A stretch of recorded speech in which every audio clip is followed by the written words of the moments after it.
முந்தானேத்து நடைபெற்ற டெல்லி சென்னை மேட்ச்ல வந்து டெல்லி தோல்வி அடைந்து சென்னை ஜெயிச்சிச்சு. அதே தான் வரக்கூடிய தேர்தலையும் நடைபெறும் சொல்லியிருக்காங்க. நம்ம முதல்வர் அண்ணா இவருக்கு ஐபிஎல் பார்க்குறதா வேலையானே? தமிழ்நாட்டில் எவ்வளோ பிரச்சனை நடந்துட்டு இருக்குது. முதலமைச்சர் டிவி ரிமோட்டை கொண்டு போய் ஐபிஎல்லை போட்டு டெல்லி ஸ்கோர் என்ன, சென்னை ஸ்கோர் என்ன, இது ரெண்டு பார்க்குறதா அவர் வேலையா? அதனால் முதலமைச்சர் அவர்கள் இந்த சின்ன பிள்ளைத்தனமாக இருந்து வெளியே வரணும். இந்த கிரிக்கெட் மேட்ச் ஸ்கோர் எடுத்துக்கிட்டு இவன் ஜெயிச்சான், அவன் ஜெயிச்சான், அப்படி ஜெயிச்சான், இப்படி ஜெயிச்சான்.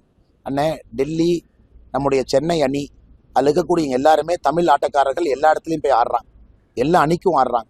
அதனால் முதலமைச்சர் அவர்கள் இந்த கிரிக்கெட் மேட்ச் தூக்கிட்டு வந்து இவன் ஜெயிச்சான், அவன் ஜெயிச்சான்னு சொல்கிறத விட்டுட்டு அவர் நன்றாக புரிந்து கொள்ள வேண்டும். அவருக்கு தூங்கி எந்திரிச்சா டெல்லி வர்சஸ் தமிழ்நாடு, டெல்லி வர்சஸ் தமிழ்நாடு இப்படி தான் சுற்றிக்கிட்டு இருக்காரு. இந்த தேர்தல் வந்து ரொம்ப தெளிவான தேர்தலுங்கன்னா கோபாலபுரத்தினுடைய ஊழல்வாதிகளுக்கும் தமிழக மக்களுக்கும் இடையில் நடக்கக்கூடிய தேர்தல் தான் இது.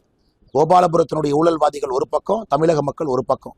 இல்லை டெல்லி தமிழ்நாடெல்லாம் கிடையவே கிடையாதுங்கன்னா அது முதலமைச்சர் அவர்கள் அவர் கண்டிப்பாக மே 4ஆம் தேதி இது புரிந்து கொள்வாருன்னா.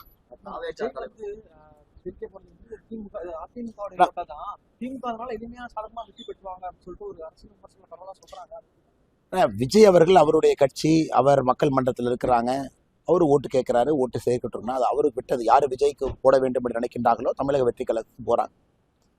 இதெல்லாம் சித்தாந்த அடிப்படையில நீண்ட நெடுங்காலமாக அரசியல் இருக்கக்கூடிய கட்சிகள், கேடர் ஸ்ட்ரென்த் இருக்கக்கூடிய கட்சிகள், எலெக்ஷன் மேனேஜ்மெண்ட் தெரிஞ்ச கட்சிகள் யாரையும் நான் குறைவா இட போடலீங்கன்னா அவங்கவுங்களுக்கு அவங்க ஸ்ட்ரென்த்து.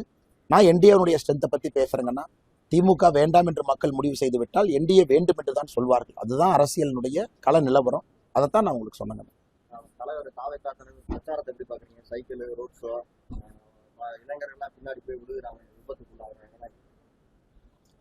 நான் 2-3 விஷயம். ஒன்று, தேர்தல் ஆணையம் நான் ஏற்கனவே சொன்னது போல திரு விஜய் அவர்கள் தமிழக வெற்றி கழகத்தினுடைய தலைவர் பிரச்சாரத்துக்கு வரும் பொழுது அனுமதி கொடுக்கணும். அது வந்து ஒன்று, அது எந்த மாற்று கருத்தும் இல்லைங்கன்னா. அதே நேரத்தில் ஒரு கூட்டத்தை கட்டுப்படுத்த வேண்டிய கடமை முழுமையாக காவல்துறைக்கு நம்ம சொல்ல முடியாது, அதையும் அவங்க பார்க்கணும். அதே நேரத்தில் விஜய் அவர்களும் பாதுகாப்பாக இருக்கணும், அதுவும் முக்கியம். சைக்கிளில் வர்றது, யாரோ மாலை போட்டு இழுத்தாங்க, சைக்கிள்லேருந்து விழுந்தாரு, அது எல்லாத்தையும் நம்ம பார்க்குறோம். அதனால் எல்லோரும் இதில் மக்களும் பாதுகாப்பாக இருக்கணும், பிரச்சாரத்துக்கு வரக்கூடிய தலைவர்களும் பாதுகாப்பாக இருக்கணும். ரெண்டாவது, அவர் சொல்லக்கூடிய கருத்தை சொல்லணும். ஏன்னா இவ்வளோ ரோட் ஷோ பண்ணி நான் காரைக்குடியில் கேள்விப்பட்டேன், அவரால் பேசக்கூட முடியல அப்படின்னு. அது ஏதோ ஒரு சொன்னாங்க, ஏதோ 7 நிமிஷம் லேட்டாக வந்துட்டார். அதில் எனக்கு பெருசாக உடன்பாடு இல்லைங்கன்னா பேசணும், அது ரொம்ப முக்கியம். பேசுவதற்கு அனுமதி கொடுக்கணும். அவங்க பேசினா தானே மக்களுக்கு தெரியும் அவங்க என்ன சொல்கிறாங்கன்னு. அதனால் பிரச்சாரத்தை பொறுத்தவரை எல்லோரும் சூடாக செய்து கொண்டிருக்கின்றார்கள். பொறுத்திருந்து பார்ப்போம். களம் எங்களை நோக்கி நகர்ந்து கொண்டிருக்கிறது.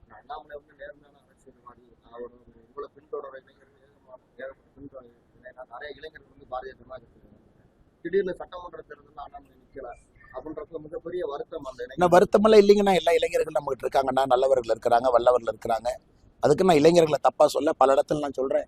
அண்ணா, அந்த 18 வயசுல ஓட்டு போடுறவங்க தமிழ்நாட்டில் 17 லட்சம், 20 வயசுலேருந்து 29 வயசு 1,07,00,000. இந்த முறை இளைஞர்கள் தீர்மானிக்கக்கூடிய தேர்தல். 1,28,00,000 பேர் இளைஞர்கள் இருக்கிறாங்க. 30 வயசு கீழே சகோதரர்கள் எல்லோருமே 30 வயசு கீழே.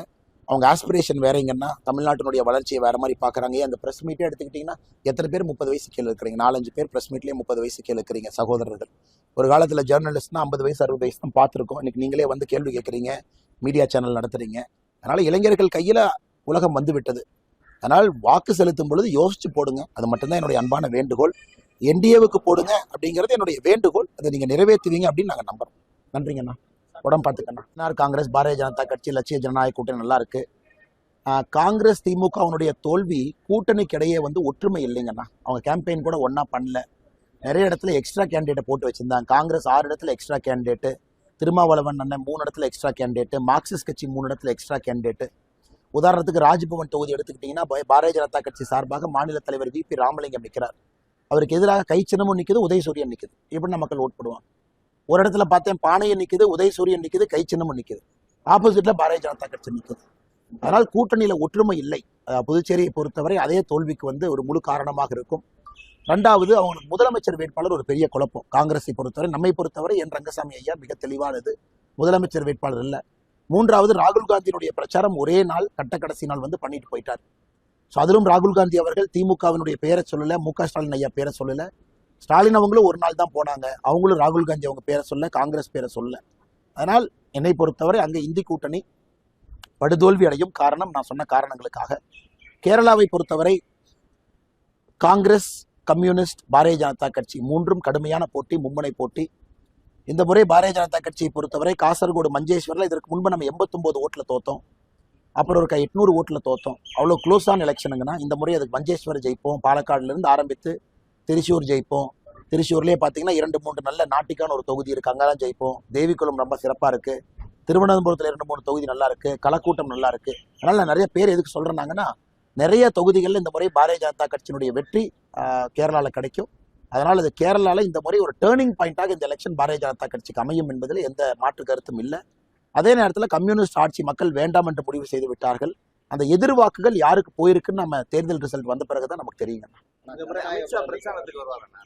ஆனால் அமித்ஷாஜி அவருடைய பிரச்சாரத்தை ஆல்மோஸ்ட் ஃபைன் டியூன் பண்ணிட்டாங்கன்னா பிரச்சாரத்துக்கு வர்றாங்க. அமித்ஷாஜியினுடைய டேட்டை நம்முடைய மாநில தலைமை ஆல்மோஸ்ட் ஃபைனலைஸ் பண்ணிட்டாங்க. நம்முடைய தேசிய தலைவர் நேற்று இன்னைக்கு இருக்கிறாங்க. அமித்ஷாஜி வர்றாங்க, மோடிஜி வர்றாங்க. அது அதிகாரப்பூர்வமாக டேட் அறிவிப்பாங்க. ஆனால் அமித்ஷாஜி உறுதியாக வர்றாங்க. இந்த கன்ஃபர்மேஷன் அவங்க கொடுத்துட்டாங்கன்னா என்ன சொல்றதுங்கண்ணா, பாவம் நிறைய பேர்த்தினுடைய உழைப்பு, ரத்தம், வேர்வை அது லீக் ஆயிடுச்சு. அதில் ஒருத்தர் எனக்கே மெசேஜ் போட்டார், அண்ணா எங்கே பாருங்கண்ணே இந்த மாதிரி லீக்கெல்லாம் ஆயிடுச்சு, அது இதாயிருச்சு இதாயிருச்சு. நான் சொன்னேன், தம்பி எனக்கு மெசேஜ் போட்டு நீ படத்தை 3 நிமிஷம் பார்த்தேன்னு எனக்கு சொன்னால் நீ போடாதேன்னு நான் சொன்னேன். அதெல்லாம் நீ எனக்கு போடவே போடாது, அதெல்லாம் போடாது. 3 நிமிஷம் இங்கே இருந்தது அங்கே இருந்தது, எதுக்கு அதெல்லாம் பார்க்குறீங்க?